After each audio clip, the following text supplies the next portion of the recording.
I'd like to invite our next panellists to stage for some discourse around driving the change agenda. Chris Gould, General Manager, Business Development, Sydney Water. Lachlan McKenzie, Group Manager, Government and Stakeholder Relations, John Holland. Leanne Pickering, Chief Customer and Strategy Officer, Endeavour Energy. And Jeanette Schorer, Chief Delivery Officer, TAFE, New South Wales. With Provocateur, Matthew Proft, Director Precincts, University of Technology, Sydney. Please make them welcome.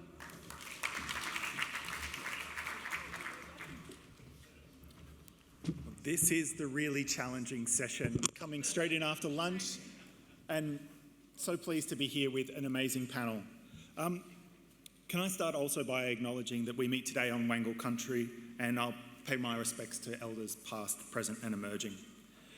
We've spoken a lot today about infrastructure, especially roads and transport, but a critical other dimension of that, as we support the growth of new communities across our city, is the provision of utilities and other connecting infrastructure. And I guess that's a really important part of this conversation today. I might kick off with a first question. Now, innovation is critical to the future of the Australian economy, and especially its transition to a lower carbon economy. How are your organisations embracing that opportunity to innovate? I'm really interested in some of the examples that you might have. Maybe, Chris, do you want to kick off? Yeah, happy to. So we're fortunate that we've got a really large capital program in front of us. We're investing about $34 billion over the next 10 years, and so there's a substantial amount of greenfield infrastructure, particularly in Western Sydney. One of those is a circular economy precinct. We're looking at a $1.2 billion new treatment facility just across the road from the airport. And this is going to be about 25 Olympic-sized swimming pools every day of treating water. But what we're doing differently with this one from an innovation perspective is reusing the water from putting it back into the Agri precinct, using it for irrigation, potentially around the airport and so forth. So we're going to make beneficial reuse of all of the water that's there. That's going to be a particularly big deal for us. But the real cool pit that sits underneath it is using all of the nutrients that come in from the waste streams. We're looking to power about 20,000 new homes off the back of the new treatment facility, and it doesn't stop there. We're looking at aggregating all of the industrial food waste streams in Western Sydney with the bigger players, the Woolworths of the world and so forth, by 2026, and being able to use that to power up to about 120,000 homes by the time we hope that we're finished. So for us, circular economy is a big deal. The benefits of having a big investment program to deliver new infrastructure is going to put us well and truly on the map. Amazing. Maybe I can go across to you now. I think there's an amazing collaboration that's emerging between yourselves and Sydney Water. Do you want to talk a little bit to that? Yeah, sure. So John Holland have the pleasure of delivering said facility for Sydney Water. And what's really cool is Sydney Water has a very future-focused plan to get to net zero, as well as tick off a lot of circular economy principles. And so in engaging in the project, we've been able to explore different ways to achieve that weren't necessarily outlined when we bid for the project. So for example, we've just wrapped up a 28-day trial with a hydrogen generator. For those not familiar with hydrogen, there's a lot of R&D to go to make that long-term and feasible in Australia with the way electrolyzers are at the moment.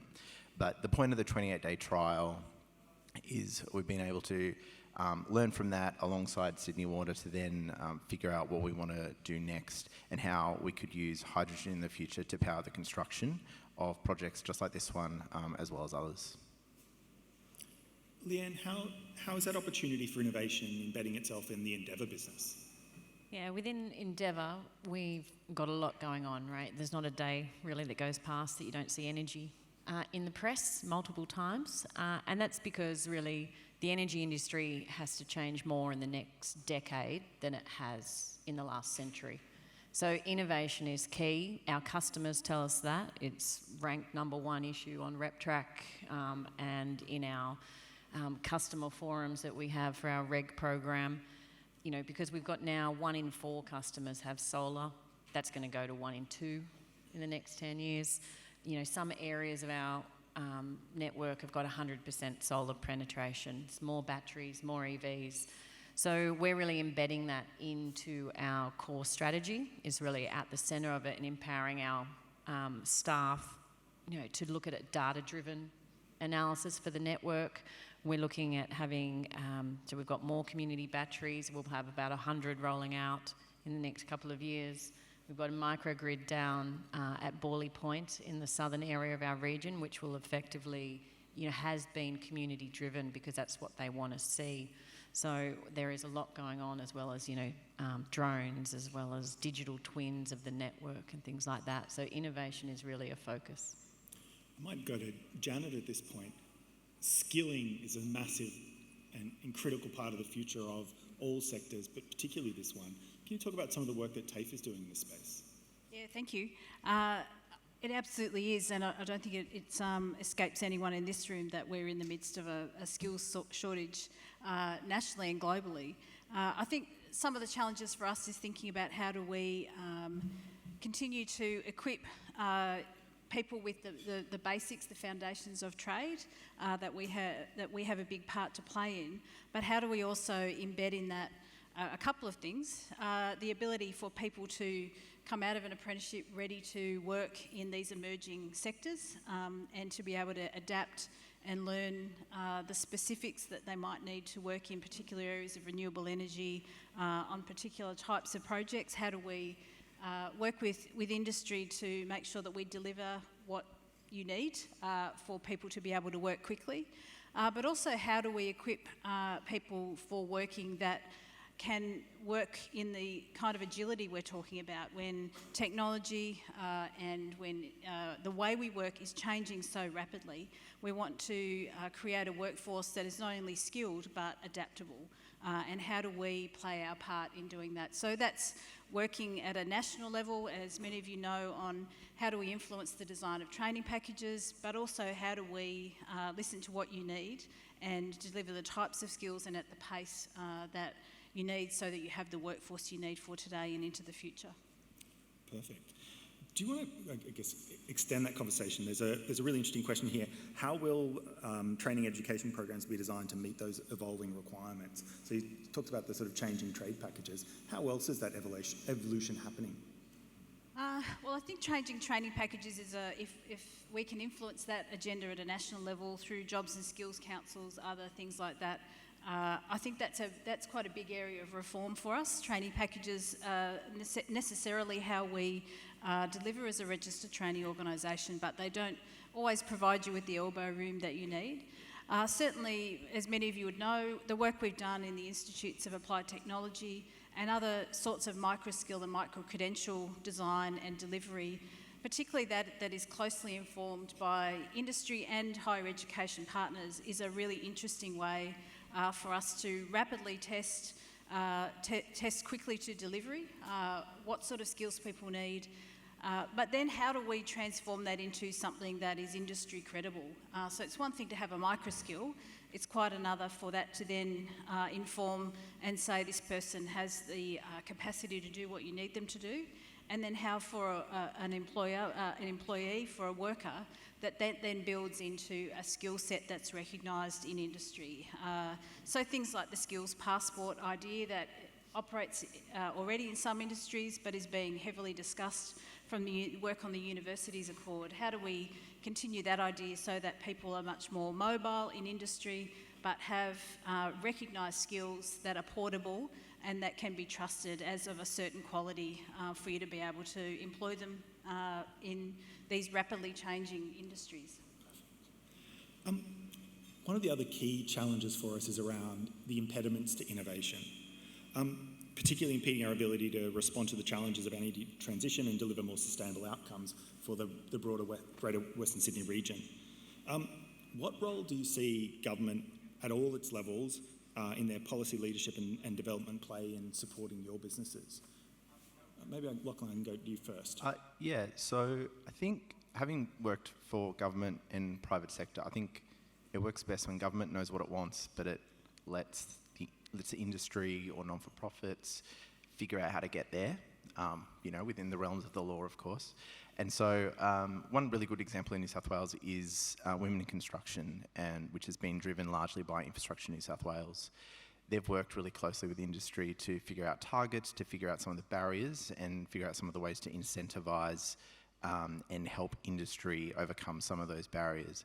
One of the ways we're doing it at John Holland is identifying a barrier with another group, AFLW, where their players need flexible jobs because they're not going to be in sport forever, and they want to start now when they're young and build those pathways so that if and when they want to retire and leave the game, they've already got some runs on the board.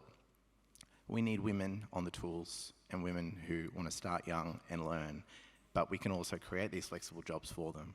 So at the moment, we've got a little bit over 18 AFLW players across every state that has an AFL team, 2 of whom are from GWS Giants, one who works on the Eastern Tunnelling Package for Sydney Metro, and another in our rail services team at Seven Hills. So this is just one example of how I feel governments set the parameters and the objective. We've figured out a cool way to get there, identified how someone else's barrier is our opportunity, and then the ultimate benefit, I think, for our workforce is our workplaces and sites become way more inclusive because we've had to reshape certain jobs to make them more flexible for the players. Leanne, did you want to pick up on that one? Yeah, I think, similarly for the workforce, we've got a big focus on, women in trades, work with Western Sydney women in regard to forums, engaging with high schools, engaging with universities, as well as, about our latest cohort of apprentices is 60% women. But coming to the question on, can we work with government? How do we work?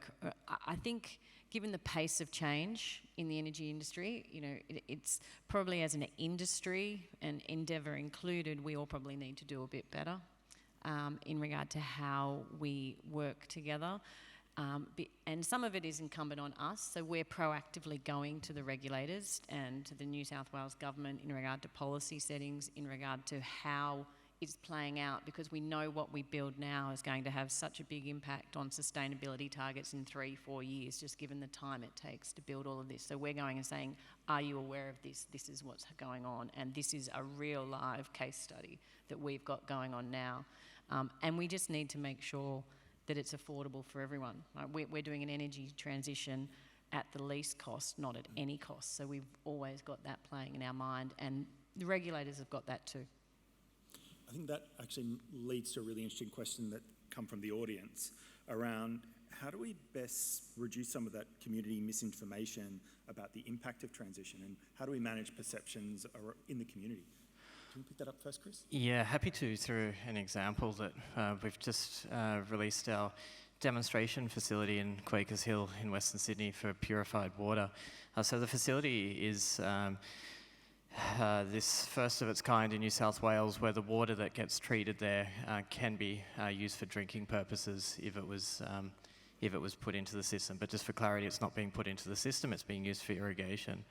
And so what we've taken the approach there is through education, and we've put our money where our mouth is to create this education facility where the community, where our stakeholders and our including the government, the centres of government, to be able to get the confidence that the next generation of technology is safe and reliable. For us, we feel that the future of water is one where we're using climate-independent sources of water, and the best way that we've figured to do that is to actually have an on-the-ground education facility that's open to the public. Oh, can I just add? So there's a book, I can't remember the author, but it's called Facts and Other Lies, and it goes into giving kind of a 3-step framework for tackling misinformation with projects such as that, or offshore wind, for example. And the first step that I think everyone forgets, myself included, is if people are outraged, their feelings, as Brené Brown as this sounds, are valid. And if you don't validate that in your first step, then you're always going to be starting from a point of conflict, and you're not going to be able to get to the facts because you're going to be too hamstrung by emotion. And I think for us in energy, right, there's been a lot of stuff done on social license and what can be done. There's new guidelines that are there. You know, we're learning, and, you know, collaboration is the key word here, and co-design with customers and things like that. But it's not easy, and it takes a lot of effort, and it's continuous effort. So, but it's worth it in the end. We've just had a reg program. You know, we've resets every 5 years, but our reg leading up to that, there's 2 years of co-design and engagement with customers to get there. So we actually are saying it's their voice, and it's, you know, the AER is able to accept that. So it works, but it is a lot of effort. I'll mix a couple of questions together. I think one of the great opportunities is for us to build greener infrastructure, update, reuse, repurpose some of the infrastructure that we have. I know from working on the inside that UTS and Sydney Water are doing some really amazing things both on data science and robotics. Chris, would you mind speaking a little bit to that kind of collaboration to reuse? Yeah, collaboration is key, and there's no one organisation that can do it all when we don't actually know what the answer is we're looking for yet. What you're talking about, Matt, is that we've been developing these robotics and sensors and machine learning and AI that all go together, where effectively you have robots scanning up and down sewers and water networks, scanning for things like leaks and breaks, root intrusions, all sorts of weird and wonderful things. And so we did a trial. It's effectively about 800 kilometres of scanning up and down the networks. That's a really long Netflix TV series if you wanted to watch a documentary of all of the footage that comes out of it. And to be able to start applying machine learning, to be able to start testing and analysing with confidence where there might be breaks or root intrusions. We don't have that capability at Sydney Water. We're not a robotics company. We're not a data science organisation, and so we do rely heavily on universities, and Matthew, the UTS has been instrumental in that partnership. And similarly, when we start working with our delivery partners, the John Hollands of the world, to be able to bring these disparate capabilities under the one banner through various trials. Amazing. You really should see these robots. They really change your perception about what a robot is in our community.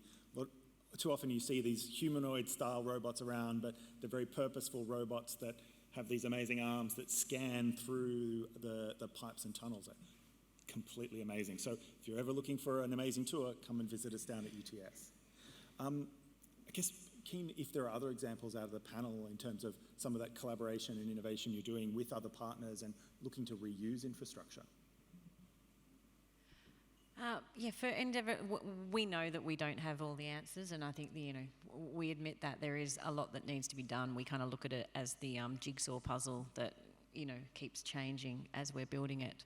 But yeah, we're looking at how we can use AI just internally. We've got our own, like kind of GPT that we're calling it, right, in regard to. But how can we use it? How can we get smarter? But we do need to work with startups. So we're looking at an energy lab showcase that we partner with as well to bring some of that, different thinking. Because again, historically we haven't been in that data space. So we need to call on people in universities as well in regard to that. There's a really interesting question here around how First Nations representatives are being engaged in building the future of infrastructure. Janet, is that something that you might be able to talk to from a TAFE perspective? Yeah, look, I think for Western Sydney and beyond, I think having a First Nations and a particular community-led voice, which my fellow panellists have spoken about as well in how we design what we learn and teach is absolutely critical.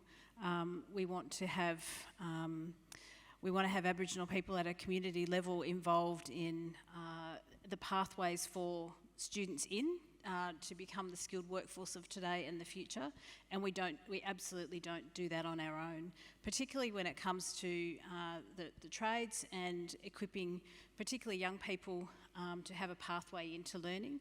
I think that's absolutely it's a really critical part for us. It's a great privilege that we have in TAFE New South Wales, being statewide, being across 156 locations and having the footprint that we do, to be able to understand at a very local level in remote and in regional areas, what are the pathways for people, for First Nations people to see a life into these emerging industries, and how do we enable them to, as learners, to see that outcome, but also how does the voice of community feed in and connect with industry at a local level to really design what they want to see today. So absolutely, really at the forefront for us. Brilliant. Are there other examples?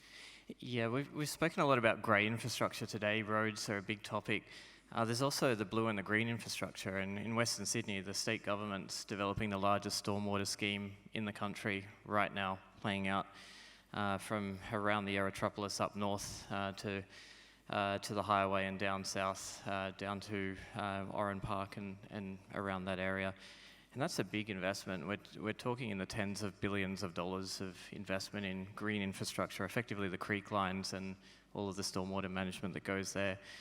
And so as Sydney Water, as well as Department of Planning, we've been working really closely from a land management perspective with a number of partnerships with Indigenous groups, both species conservation, land conservation, artefact conservation, and designing that right from the outset about what does country mean. Wanamiata, the Indigenous name for the catchment that runs through there, right through to being able to recognise how is land management done, and still early days in that regard, but for blue and green infrastructure, it's a really great opportunity to celebrate the Wanamiata South Creek precinct.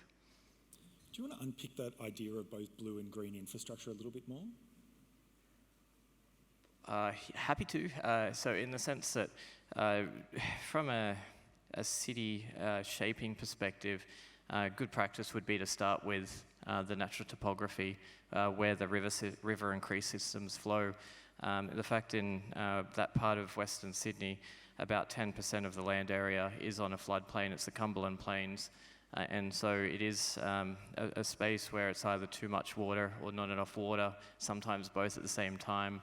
We have these periods of drought followed by a really heavy rain event, or a couple of rain events as we saw in short sequence a few years ago. And so being able to design the road system, design the town centres all around the natural topography is effectively what the state government, with the likes of the Western Parkland City Authority, with the likes of the Metro, Transport for New South Wales, we all need to work together to be able to have the blue-green infrastructure at the heart of city shaping. Perfect, thank you. Maybe one last large question for the panel. What is the most significant challenge that the utility sector faces in enabling this transition to a greener energy, greener delivery? You look like you're ready to... Oh, yeah. Social acceptance and social licence more broadly. So there was some research released by Essential a few weeks ago that listed the kinds of renewables projects and their level of acceptance in the community. It was roughly solar, onshore wind, pumped hydro / batteries, then offshore wind, and finally transmission was the least accepted. And I'm from central western New South Wales. I'm not from a farming family, but I have plenty of mates who are. And if you talk to the National Farmers Federation, as we do, farmers want land to farm. They don't want land for transmission poles and other infrastructure, unfortunately. And so I think we, as a builder of transmission, in 2018 we were the second biggest in the country.